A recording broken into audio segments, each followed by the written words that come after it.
Donald Trump has achieved his best chance of victory since Kamala Harris was chosen as the Democratic nominee.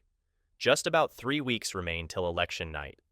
Polymarket claims that Trump currently has a 54% chance of winning the presidency.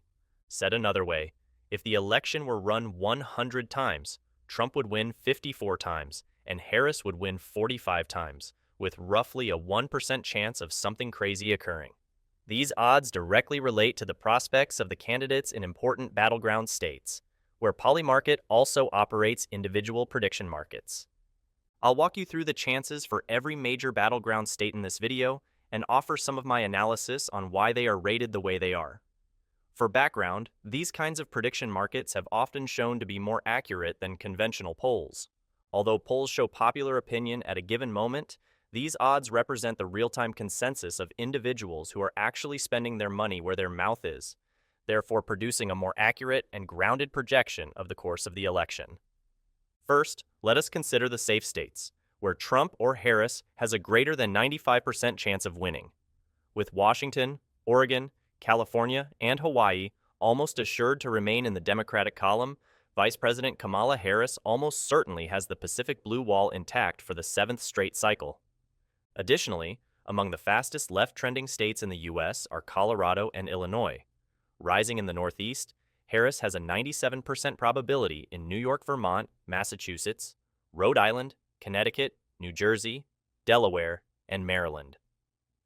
In the 2020 campaign, Joe Biden carried every one of those states by at least a 15% point margin.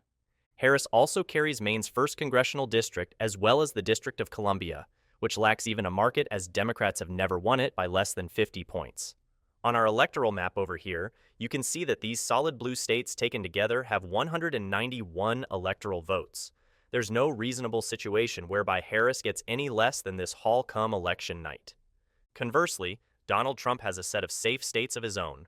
North and South Dakota, Montana, Idaho, Wyoming, and Utah, he is almost sure to prevail.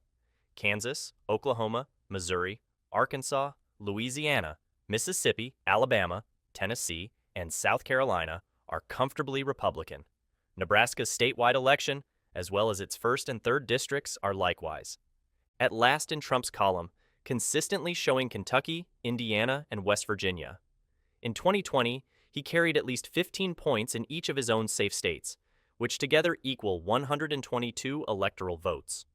Trump now begins his campaign to 270 electoral votes with a disadvantage, down 191 from the solid states for every candidate. Still tinted in gray, that leaves 225 votes still open in the 17 more contested states. Let us now turn to the likely states, in which every contender has an 80 to 95% chance of winning. These states allow space for an upset, even if they clearly support one candidate. Starting with Harris, her running buddy Minnesota, Tim Walz's own state, is probably going to remain blue for what would be a historic 13th straight election cycle. In 2020, Joe Biden took Minnesota by 7 points. Come November, the markets give Harris a 91% chance of keeping the state. Given the status of present polls, that initially seems unduly optimistic. With margins ranging from +3 to +6, Harris leads by less than 5 points on average in the past 4 polls. However, the fact that Trump has not yet polled within the margin of error versus Harris points to it not being particularly relevant as we approach Election Day. Moving her into the lean group instead of a likely one, I would personally probably still grade her odds closer to 75 to 80%. Harris also most certainly holds New Mexico with 5 electoral votes.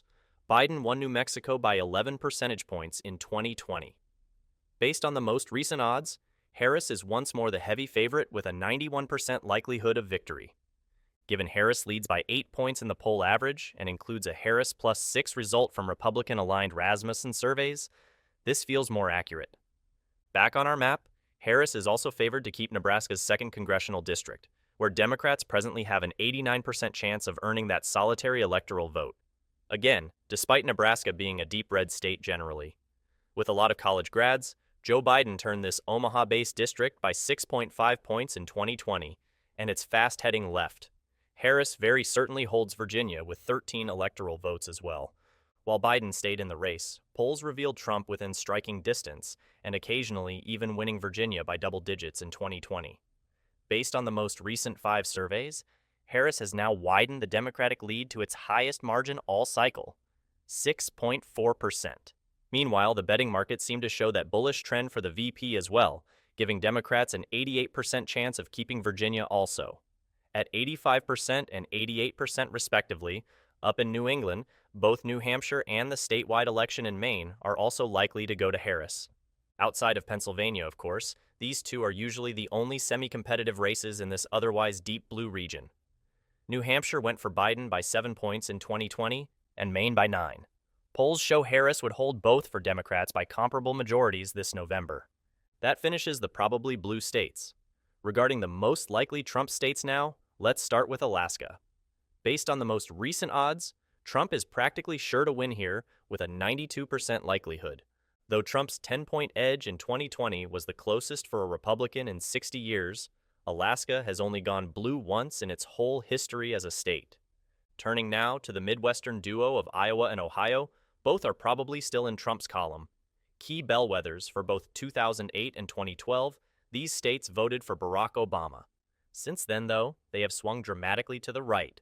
Trump won both by at least 8 points in 2016 and 2020. Based on Polymarket's most current estimates, Trump has a 93% likelihood of winning Iowa and a 93% chance of carrying Ohio. Trump also has an 88% chance of winning Maine's 2nd congressional district, a territory he took by 10 points in 2016 and by a smaller but still rather strong 7 points in 2020. Given that this area is among the most rural and widest in the nation, these elements point to it perhaps becoming even more Republican-friendly going forward. Looking back at the map and heading down south to Florida, Trump is quite likely to maintain the Sunshine State in the Republican column for the 4th straight cycle. With 30 electoral votes, Florida is the 3rd most in the country.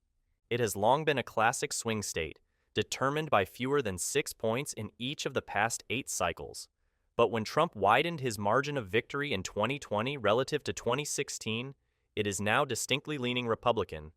With more than 15 points apiece, Republican Governor Ron DeSantis and Senator Marco Rubio were re-elected in the 2022 elections, indicating an even more pronounced movement to the right in the political scene of the state.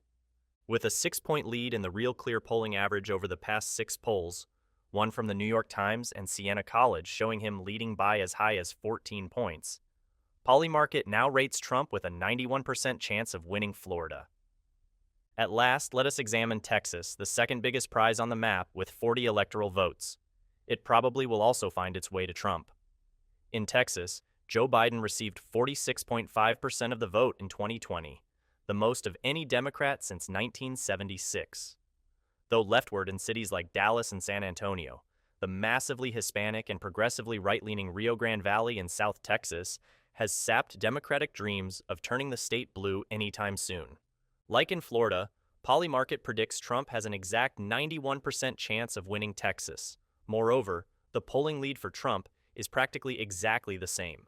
Based on the past 6 surveys, he leads Harris in Texas by 5.7%. Along with the other likely states, Texas offers Trump a big lift, pushing his electoral vote count to 219, only 7 short of Harris at 226. That leaves 93 electoral votes left among the 7 major battleground states under discussion all through the cycle. Less than 3 points in 2020 decided each state, aside from Nevada, which voted blue twice, and North Carolina, which voted red in both elections. The other 5 states turned from Trump in 2016 to Joe Biden in 2020. Neither Trump nor Harris have more than a 70% probability of winning any of the key battleground states now in the 2024 cycle. Lean is our next rating classification. It spans the 65% to 80% likelihood range. With 11 electoral votes, Arizona is the only state in which this fits right now. Trump has a 67% chance. Since Biden dropped out of the contest, these represent the greatest odds Republicans have had, driven by the fast expansion and diversification of Maricopa County, which encompasses the Phoenix metro area. Arizona went blue for only the 2nd time in 70 years, back in 2020. It did. However, vote for Biden by 0.3%, and Arizona is still a fundamentally Republican state, as these odds amply demonstrate. Based on the previous 10 polls, Trump is now leading in the Real Clear polling average by exactly 1 point, while Democrats have won 5 consecutive statewide races for president, U.S. Senate, and governor.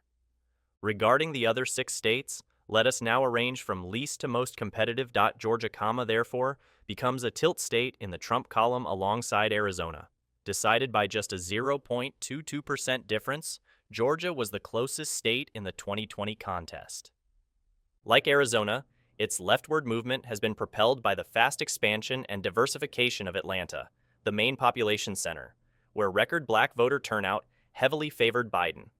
Trump is currently preferred on Polymarket in 2024, though, with a 64% chance of winning, just short of lean territory.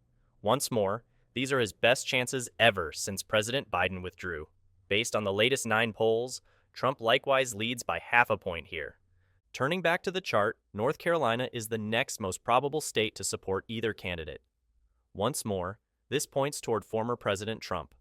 Though North Carolina voted more to the right in 2020, his odds on Polymarket are 63%, which is lower than both Georgia and Arizona. Fascinatingly, North Carolina was seen as to the left of both, since it had voted more left in the last 3 cycles. But since Barack Obama took office in 2008, North Carolina has not chosen a Democrat to serve on the federal level.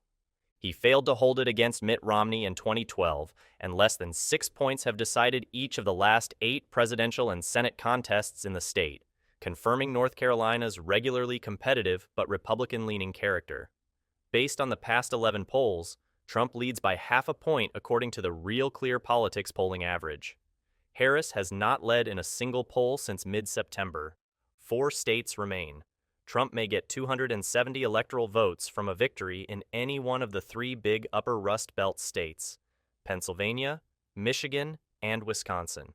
These 3 states, each of which voted Democrat in every election from 1992 until 2016, turned to Trump in 2016 by less than a point each.